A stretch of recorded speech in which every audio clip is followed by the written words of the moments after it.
Bakıda miqrasiya sahəsində çoxtərəfli regional dialoqun təşviqinə yönəlmiş Almatı prosesinin 3-cü Nazirlər Konfransı işə başlayıb. Azərbaycanın prosesə 2 illik sədrliyinin yekunu olaraq keçirilən konfransın əsas məqsədi ötən müddətdə həyata keçirilən işlərə nəzər salmaq və sədrliyi Qazaxstana ötürməkdir. Dövlət Miqrasiya Xidmətinin rəisi Vüsal Hüseynov konfransın əhəmiyyəti barədə danışıb.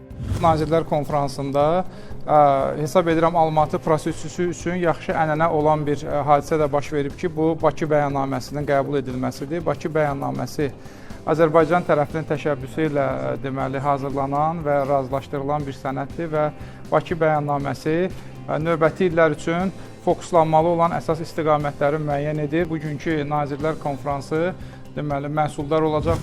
Tədbirdə Almatı prosesinə üzv, müşahidəçi və dəvət olunmuş dövlətlərin miqrasiya sahəsində fəaliyyət göstərən müvafiq orqanlarının və beynəlxalq təşkilatların yüksək səviyyəli nümayəndə heyətləri iştirak edib. Qeyd eləyək ki, Almatı prosesi 10 dövləti və 3 beynəlxalq təşkilatı özündə birləşdirir.